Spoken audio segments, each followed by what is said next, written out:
Do you see how that's incredibly offensive? Yes, I do. That's why I said it.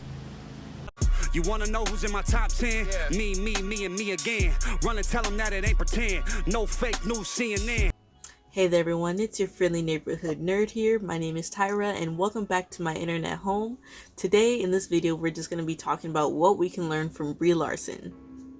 Now, after her Crystal Award speech, she became known as the face of the social justice warrior agenda.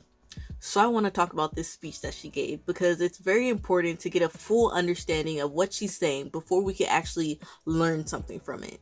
So in the opening of her speech, she starts off by saying, I'm going to read it below, I want to use my platform to bring light on an important issue. So what we can take away from this is that she wants to use her voice, she wants to use her platform to bring visibility on an issue that she feels is important and is being overshadowed in her industry, which is Hollywood, and she wants to amplify the voice that isn't being heard. So what exactly is the problem with this? Because we as fans and stuff have the right to come onto YouTube. Like me, I'm filming this video, I'm putting it on YouTube. We have the right to do that and bring issues or bring light to issues that we find are important. I feel that a celebrity or actor, actress has the same right. And I feel like people can't really tell me that I'm wrong about this when most of them, me included, were just praising what's his name? Hold on. Ricky, you know who I'm talking about. The homeboy who opened up the Oscars, his speech. That's the same thing. He's using his platform to bring awareness on an issue that he feels Hollywood is doing, except the only difference is he's calling out those actors and Brie Larson is just calling out a certain demographic. So Who was on crack? So what's the problem? In fact, you know what the problem is? It's sexism.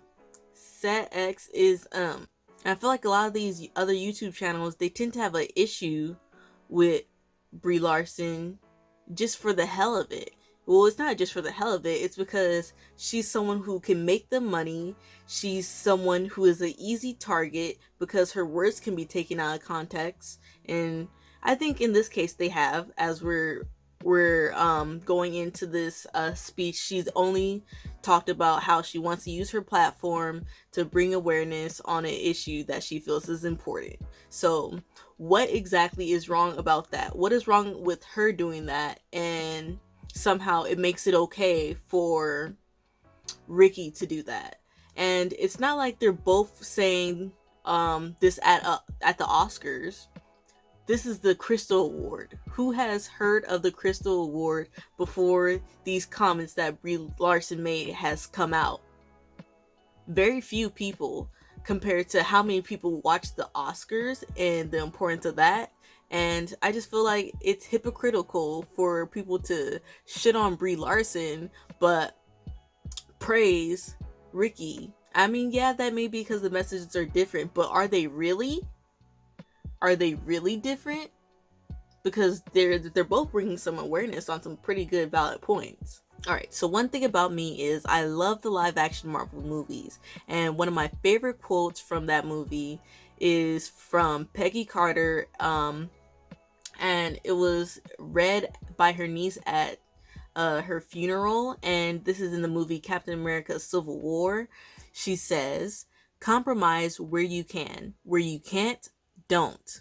Even if everyone is telling you that something wrong is right, even if the whole world is telling you to move, it is your duty to look them in the eye, plant yourself like a tree, and tell them, no, you move.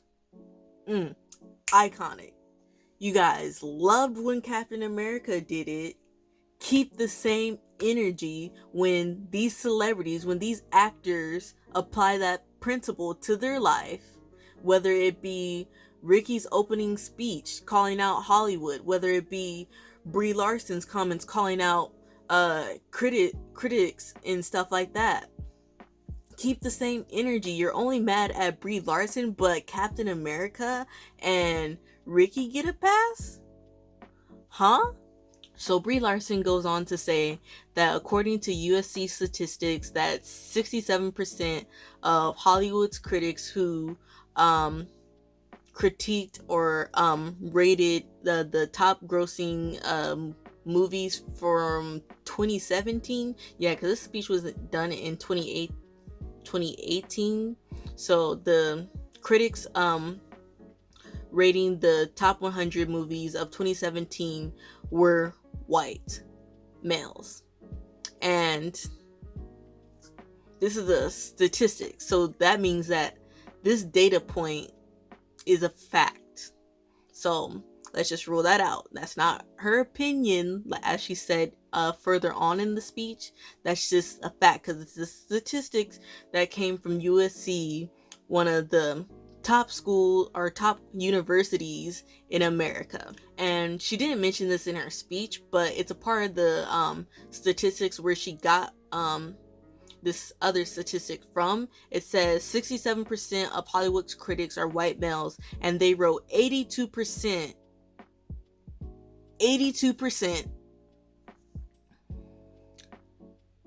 67% of Hollywood's critics are white males, and they wrote 82% of the top 100 highest grossing movies of 2017. Let's examine it, because as you know, she says, I don't need a 40-year-old dude telling me blah blah blah blah blah and stuff like that. So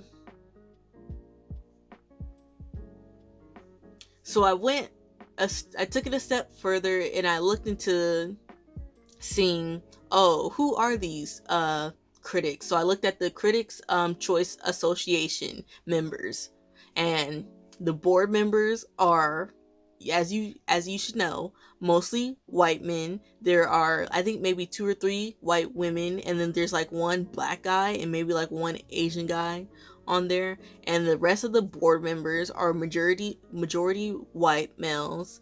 They are a majority white males. After that, there are a lot of white females as well, not as much as the males, but still more than any Asian or black. There was one, I found one black woman, I found one black man, I found one Asian man, and then maybe like 2 or 3 white passing Latinos. Now, on the website of the Critics Choice Association, they have the board members' pictures, and from the pictures, they definitely look well over 40. And let's take it a step further and realize if they're well over 40, because my dad is like 40. I hate to put his age out there, but he's about like 47. So he was born, maybe I don't know my dad's age. He was born in 1972 or 1973, something like that. And the time period that he grew up in was very racially prejudiced. Now, let's take it back a step further, because most of these critics are a lot older than 40-year-olds. And like, if you saw their pictures, just go on the Critics Association or Critics Choice Association, look at their board members. They're well over 40. That ship has sailed a long time ago. They're well over 50 if we're being real. And in those time periods, so like 1968, the 1950s, where they were born. If they were born in the 1950s, then they were definitely raised in an environment where the media praised whiteness. And not only did they praise whiteness, this is the same time period where Martin Luther King was alive. He was protesting for civil rights. Do you guys realize that this is a national holiday? This is filmed on the 21st. So yesterday was actually Happy Martin Luther King Day and stuff like that. Back in those time period where these critics were growing up, they didn't have a Martin Luther King Day. They didn't have that. They were living with him.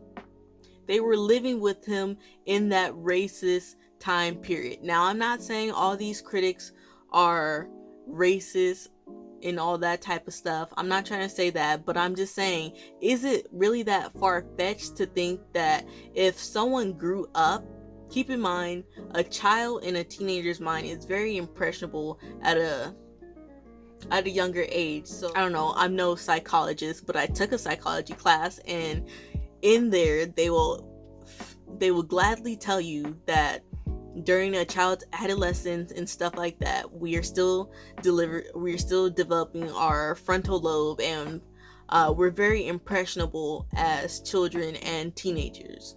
Now, is it so far-fetched to think that someone who has grew up in a time period where they did not like black people, they praised whiteness, would subconsciously carry some of those ideologies with them? And it's not even just about race. Sexism was a big thing in that time period too. Gender roles and all that crap were so influential in America's society, and it was influential whether you were black, white, Latino. It didn't matter. The principles still applied because they looked at phenotypes. The whiter you are, the better you are, the more angelic you are, light versus dark, and all that type of shit, because that's what it is. Bullshit. From my perspective, is you have 67% of these critics who are white males. Then on top of that, you have a majority of those 67% who are older than 50, which means they grew up in the same time period as Martin Luther King Jr. And as you guys know, Martin Luther King Jr. was a huge advocate for civil rights issues, because why? America was racist. And it's not even was, it's still racist. It's not as racist as it was, but it still is. And is it so far-fetched to think that, yeah, they may not be racist, but they can have some of these sexist and racist ideologies ingrained in them because they were young at that age?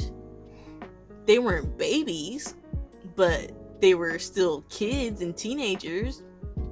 And especially since, and is it especially far-fetched since they work in an industry that has been proven that is known to be racist.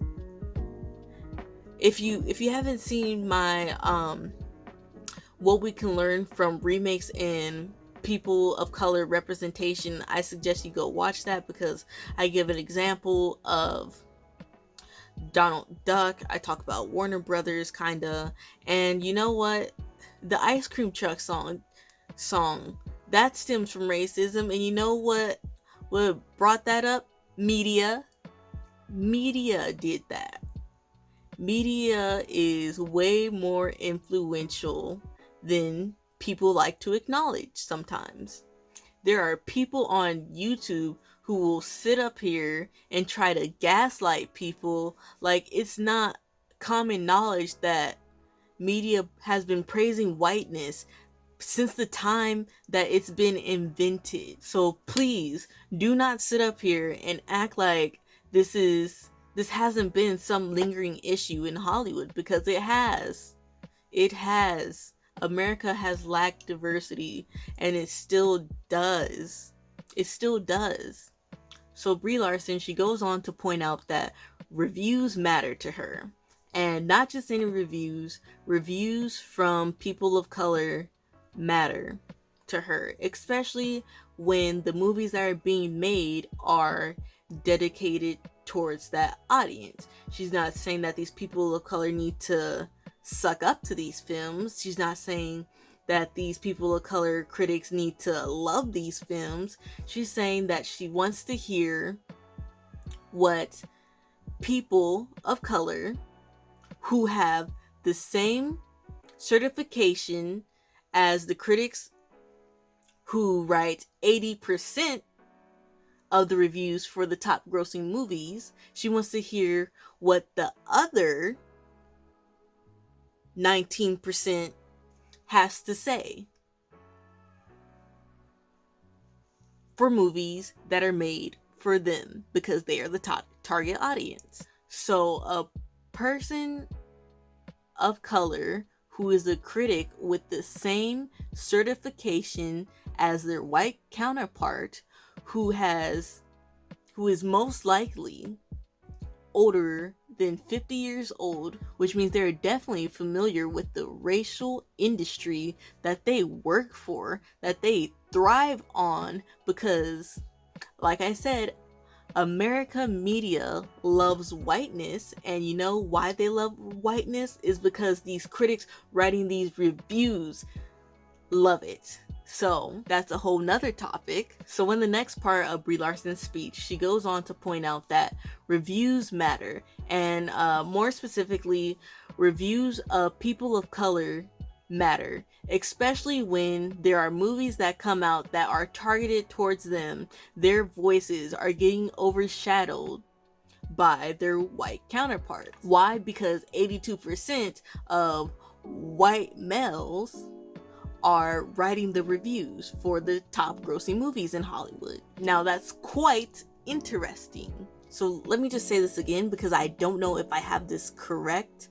When it comes to critics in Hollywood, 82% of the critics writing these reviews for the popular movies, the highest grossing movies in pop culture in 2017, are white males.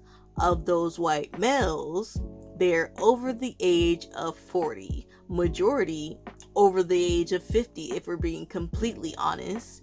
And those are the same people who grew up in a time period where in the media they praised whiteness, which is quite interesting considering that back in that time period, they didn't even have social media. They didn't have YouTube. They didn't have a variety of voices to be heard. My voice couldn't be heard in that time period. The voices of these white critics were heard. So through the lens of these white critics, they praised whiteness. They praised it. So you expect me to believe that a person who is over the age of 60 grew up in a time period where the media praised whiteness? And you know what? You know why they praise whiteness? Is because critics, they had the influence that all these social media stars have now.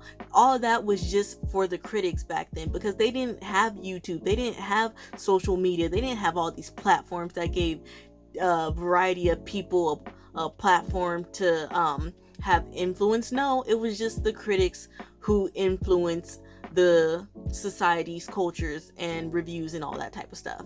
So you're telling me that these white counterparts, who have most likely been doing this for decades, reviewing and critiquing these films for decades, they've praised whiteness, they've helped shape the media, because let's not act like reviews don't influence people on whether or not they want to go see a movie, because me and you both know that they do. So these white critics writing 82% of these reviews for these movies, who are targeted towards women and people of color, are being written by people who have shown in the past that they have racist and sexist ideologies.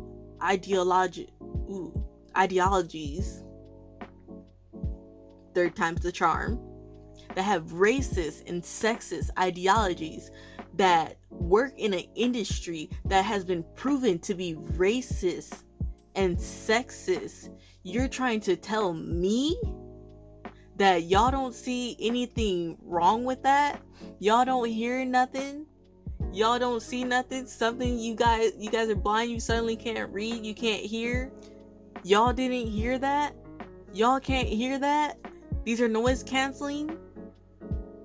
Huh? But you guys are the same people who can see that there's some social justice warrior agenda going on. Y'all can't hear anything that's been proven, but y'all can hear that there's some social justice media agenda. Huh? Excuse me? This is my style. But before I get off, I just want to say, you guys honestly cannot see, because a lot of these people, they'll be like, oh, Brie Larson, what the fuck are you doing putting politics in movies, blah blah blah blah blah. But y'all can see that there's a social justice warrior agenda going on, but you guys can't see that politics and media has always gone hand in hand. Huh? Suddenly you guys are blind to that? You guys are fucking clowns. You guys are clowns. CLOWNS, clowns is what you guys are. Not just that, you guys are clowns on fucking drugs is what you guys are. You guys can laugh and it's all shits and giggles when Ricky calls out Hollywood on his opening speech at the Oscars, which, I mean, like I said, I'm guilty of too. But you guys are blind and threatened when the tables have turned around and is pointing towards your demographic. Now all of a sudden there's an agenda on white men. Go find your passion is what you guys need to do. You guys need to go find what you're passionate about and start your personal development journey, because you guys truly need it.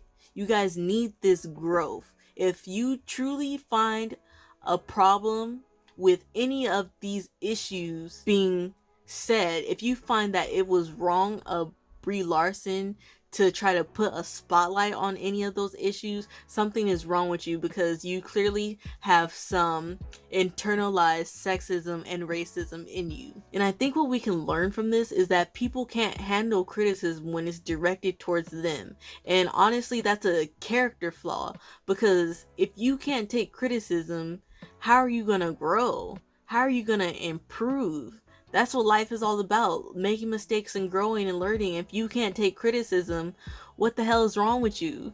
We should be constantly elevating our intellect. And that's another thing. I think we can learn that most people, if you look at it, they truly don't understand racism. They don't understand sexism. They have false narratives of what those words actually mean, because they'll try to say, oh, Brie Larson is racist towards white men. No. Oh, Brie Larson is sexist towards men. No. It does not work like that. It does not work like that, and it is not my responsibility to teach you. It is your responsibility to start your personal development journey and go wonder, go research, go look at history and learn what those words mean, because you guys look like a fool. You guys are loud and wrong talking about Brie Larson. Now, this is the part of the video that everyone wants to hear and wants to know if I'm going to mention or not, because I'm not going to be friggin' like cherry picking shit like all the other men on YouTube regarding this subject seem to be doing. We get into the next part where people are fixated on the point where she says,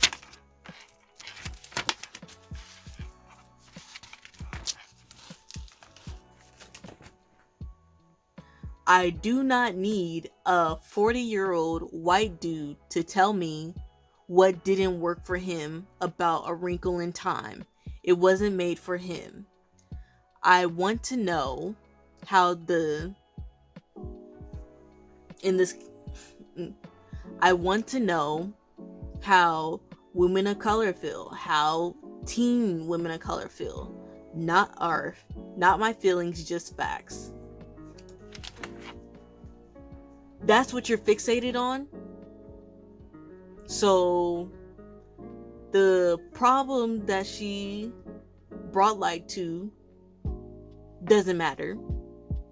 the very real issues backed up by USC's one of the top universities in America. It doesn't matter, because she said that she does not want to know what a man in his 40s, most likely if you look at the Critics' Choice Association board members, white dude over 50 who has grew up in the time period where Martin Luther King Jr.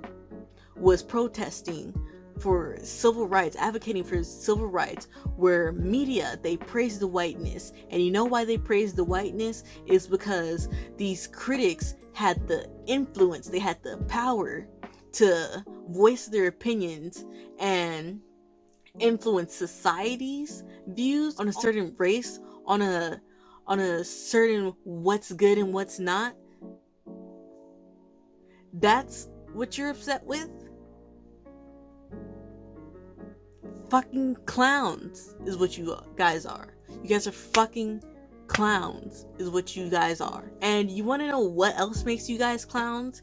Is because you guys are trying to create the narrative of, oh, these social justice warriors are mad that their movies are bombing because they're taking it off of Rotten Tomatoes and all that type of shit. But let's not act like we're not in the age of streaming and fake reviews, because wasn't it just like this week or last week, just, this is way off, it's sort of off topic, but Justin Bieber literally post on his Instagram how to beat the system of streaming. You honestly think that concept cannot be applied to online reviews?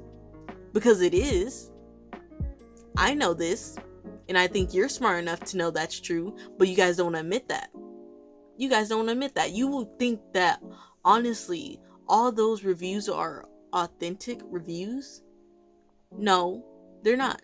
And to all these YouTubers who are just making money off of Brie Larson, slandering her name and creating a false narrative for people who don't even know, so they're just getting the wrong idea of what's going on, you guys honestly need to go find something that you're passionate about and go start a personal development journey, because you guys need to fucking grow. You guys need to grow up is what you guys need to do. Now, everyone has a right to use their platform how they choose, whether I like what you say, whether I don't, whether you like what I say, whether you don't.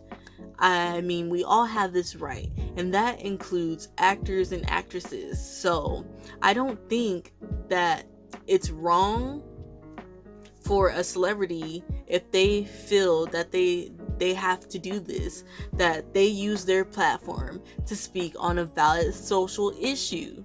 I think it's funny that all these insecure men and all these pick-me women on YouTube want to scream and cry, oh, there's a social justice agenda. No, go cry me a fucking river, because there's not a social justice agenda. That is bullshit. You know what? These networks and these companies, they don't care about people of color representation. They don't give a damn. And like I said, I already talked about this in my last video, but I mean, we could just like glance over it right now. These companies see us as a quick cash grab, because people of color representation is not just about replacing these actors. We need more people of color critics. One is what Brie Larson was saying. We need more people of color who are writers, who are directors, who are producers, who are telling the stories from behind the scenes. It's not just the face of the scene, it's the stories that are being told. And realistically, not everyone can give a well-written experience that comes from something they can't experience. And I think it's important to learn that you should never feel afraid to use your voice to speak on a social issue that you feel is worth bringing to light. Never feel like you have to be complicit, that you have to hold yourself back to to not get dragged online, to not seem like a social justice warrior, because the reality is speaking on social issues does not make you a social justice warrior. That's number one. And then two, it's something that we idolize in all of our superheroes that we enjoy. We enjoy them because they fight for what they believe in. They stand in what they believe in. Like Peggy said, maybe I'll play that quote, maybe I won't. I don't know. But that is the end of this video. Feel free to like and subscribe if you enjoy it. Feel free to leave your comments because I'm interested in what you guys have to say. If you agree with me, go ahead and comment something. If you disagree with me, go ahead and comment something. Don't feel like you have to hold yourself back. One, I don't care. Two, I am interested in what you guys have to say though. But remember to embrace the geek and stay thriving, my friends.